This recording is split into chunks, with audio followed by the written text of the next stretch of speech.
Good evening, everyone. I'd like to show you my new tech toy that just came out by PlayStation roughly 2 weeks ago.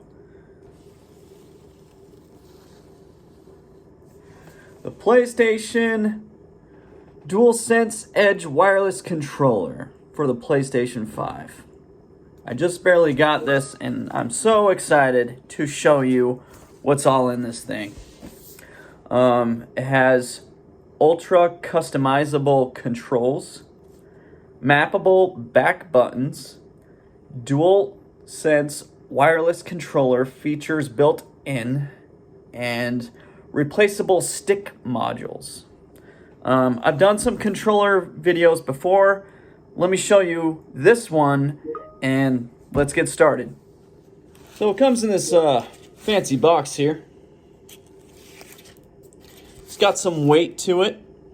You know, it's definitely heavier than any other controller that I ever felt. And hold on, let me show you this real quick. Okay. So right when I open it, gotta be careful. Another box with the PlayStation logo. Pretty nice. And it opens up like this. And then take this out.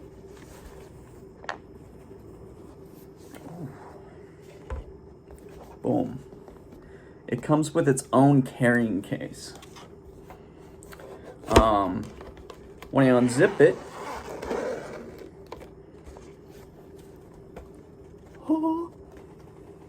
right there's all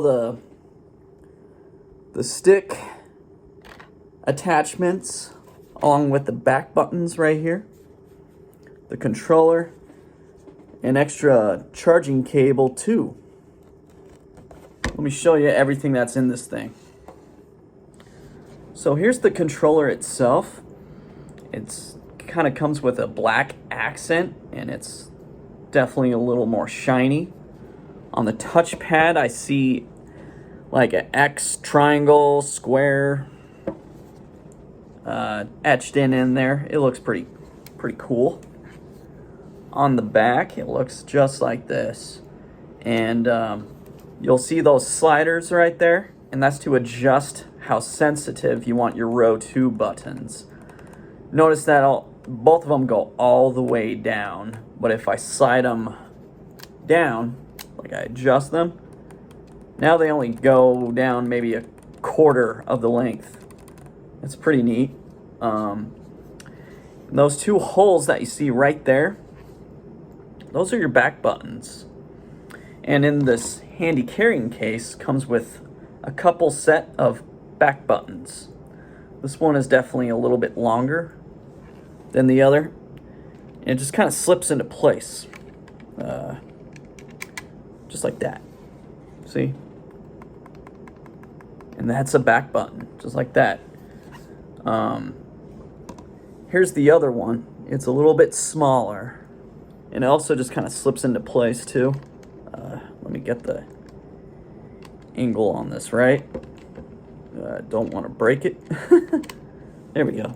See? So now I can have 2 back buttons when I need it, and these can be mapped to any button on this controller. It's pretty neat. And to remove them, it's pretty simple. They're a little tricky, but all you do is just kind of pull out and lift up, and it just kind of comes out. It's a little bit more tricky than it looks, because I want to be careful. I don't want to break it, but here you go. They just come out just like that. Another really sweet feature about this controller is that I can replace the joystick attachments on the controller. You see that really small slider right there? Okay. What I'm going to do is I'm just going to slide it like this. It's a little tricky to get to. Okay, there. I slid it open and I felt this whole front panel just kind of pop. like this, and it just comes right off. These attachments, all you do is just kind of pull up and it just comes right out. Now, this back plate kind of holds them in place. And then that carrying case that the controller came in comes with these attachments. See how this joystick is a little taller than the other one? And they're shaped a little differently. And I can pick either one. And all I do is just kind of set it on top and just press down. And you hear that snap, it's now in place. See that? And another really cool thing is I can replace the entire joystick module too in a snap. You see that little arm right there? You just pull up on it like that. It just comes right up and you just slide it out. Crazy, right? Now these joystick modules are sold totally separate online. You just order it, they'll mail it to you, and in case you wanted to replace the entire joystick module for a drift issue, or you just want to replace it for any reason, you just slide it back in place. I just kind of did just that and press down the arm right there. There you go. I just took out and replaced the entire joystick module like that. And this plate just kind of slides right back in. And everything feels really smooth too. It just kind of snaps back in place. It has a very solid feel to it. Here's just a classic PlayStation controller for a good comparison. And this definitely has a little bit more weight to it. And it just feels just as solid as a normal PlayStation 5 controller. The same exact feel. I love it. Here's another look at what comes inside the carrying case. There's an USB to USB-C cord cable right here. And nothing special about it. It's just a cord. It does come with like a PlayStation logo on it right there. That's the only difference I can see in it. But in this carrying case comes with this little lock mechanism. It's just a little piece of plastic, really. What it does is it opens like this, and I can insert the cable right here, like here, and I close it, and then when I plug it into this controller like this and I slide it to the lock position, it doesn't come out. So I don't know if you play wired for any reason and someone steps on the cable or something, it won't tear out your controller, but it'll tear the controller out of your hands, but that's it. And then it just slides right out.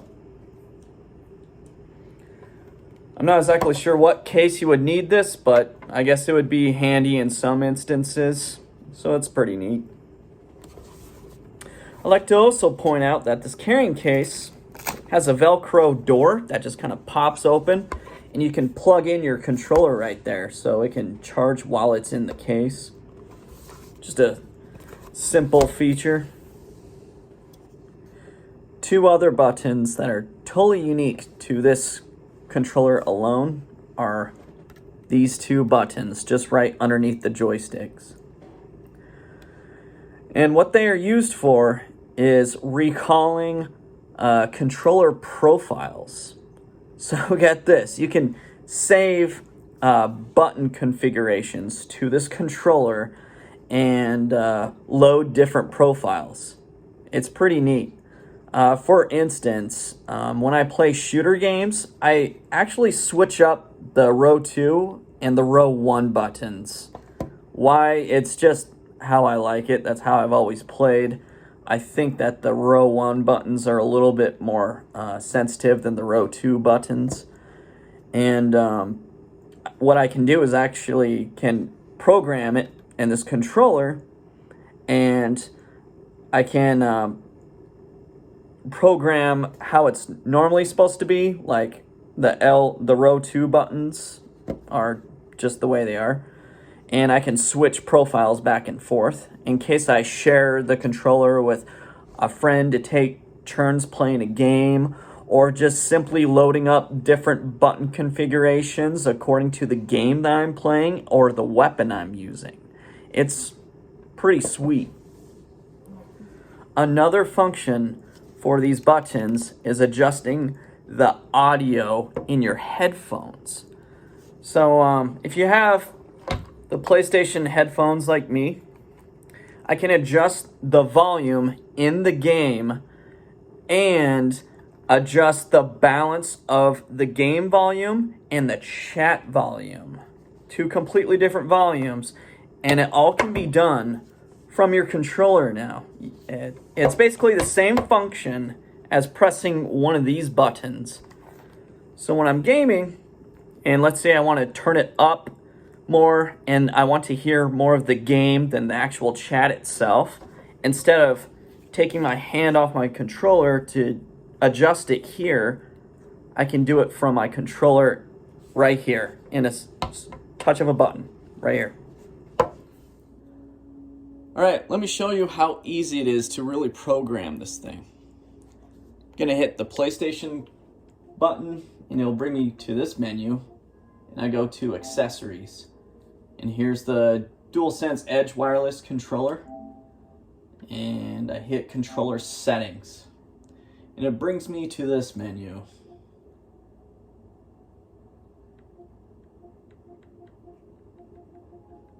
And what I'm going to do is go to custom profiles, and here's all the different profiles you can set to it. I can set a total of 3 different profiles,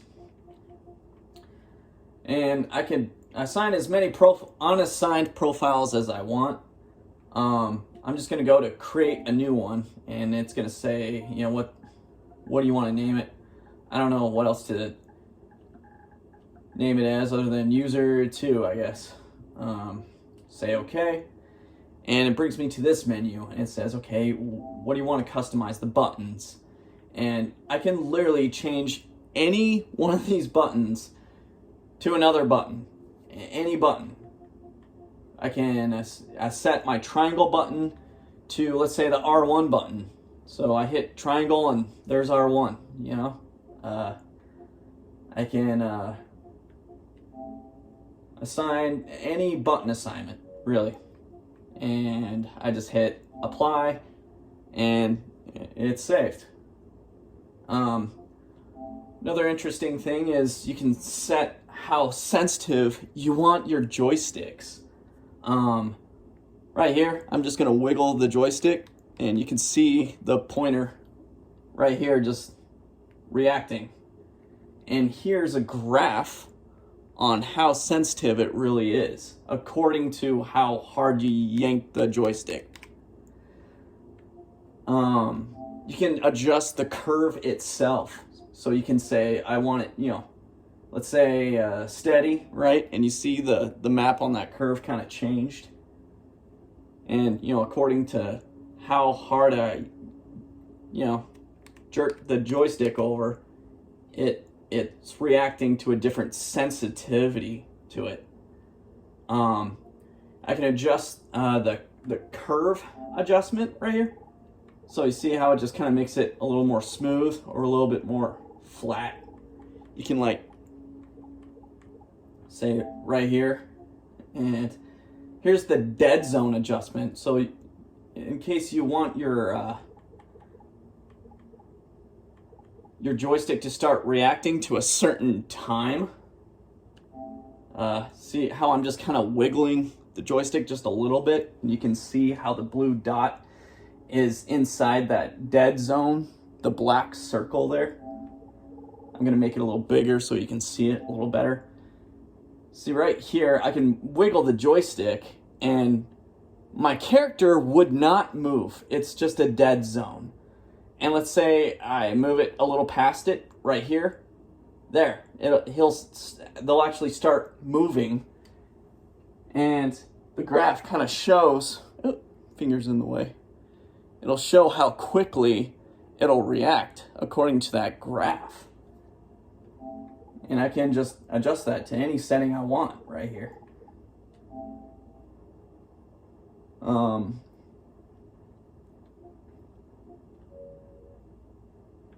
Right here is the trigger dead zone. Basically the same thing, but with the triggers right here. See, I'm tapping down these triggers, and I can adjust the input range to it. Say, I don't know, 64, right? So you can see how there's a dead zone right there, right? And then when I push down all the way, you know, it'll, right about here is when it'll start to actually pull the trigger, you know, if I'm shooting. I can also slide these adjusters, so I have to press down a little bit harder to get to that dead zone too. Just two different ways of doing it. And I can do it to either row 2 button.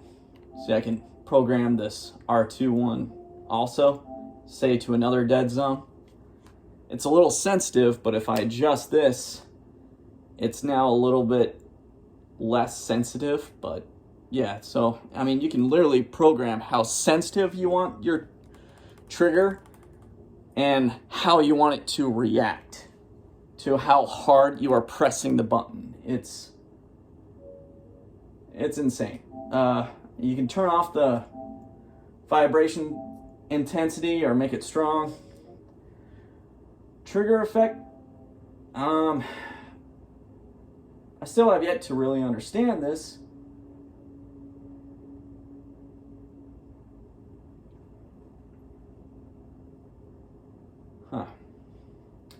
I'm not really sure what that means, but we'll come back to it. There we go. So there's user 2, right? And let's say I go to here, and I can assign it to any one of these profile options, right? And let's just say I say screw user 1. I'm just gonna assign another profile to user 2. Boom, there it is. And see how on the right it tells you the sensitivity curve, the dead zone, and the input ranges I put. And that's it, you know? I can assign another profile and, you know, assign user 1 to this profile arrangement. So, just like that, we assign user 2 to this button or this button. They both work the same way. Just, I just can press one button and use the other thumb, because I'm gonna need both the directional buttons and these buttons to recall the profile settings as well as the audio balance. There we go.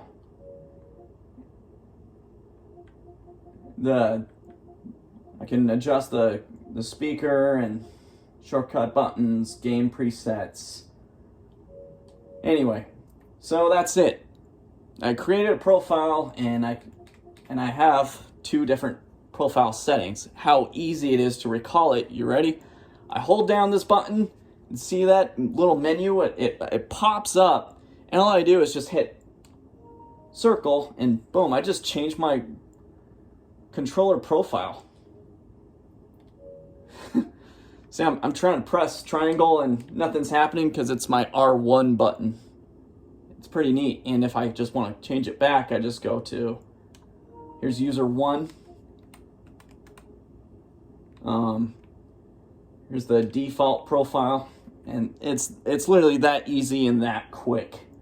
If I hold this down, notice that the headphone volume is the up or down button. I don't have my headset hooked up, but all I do is hit up or down to adjust the volume. and the left and right to adjust the audio balance of the game volume and the chat volume. And another shortcut is just pressing this and this button right here, and it brings me straight to this menu again. It's really that quick and that simple. Anyway, I just wanted to talk about the sweet controller I just got and let everyone know basically what they're buying, because it's a pretty expensive controller. The only complaint that I have about this controller is that I cannot map the directional use of the joysticks. I'm a little bit of an old school gamer myself, and the N64 controllers for, say, GoldenEye, you use legacy controls, where you move forward, but you look up with this other joystick. And I strafe with this joystick too. And so I can't get those controls back.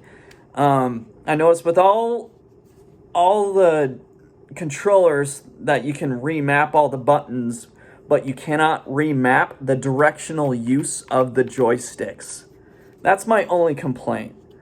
As far as like the controller size and how it feels goes, it feels great. Like it feels just like a normal PlayStation 5 controller. It's excellent. You know, it has a great weight to it, and I can't wait to game with it. Anyway, thank you for watching, and thanks for listening to me talk about my controller, because everyone else thinks it's boring. All right, see ya.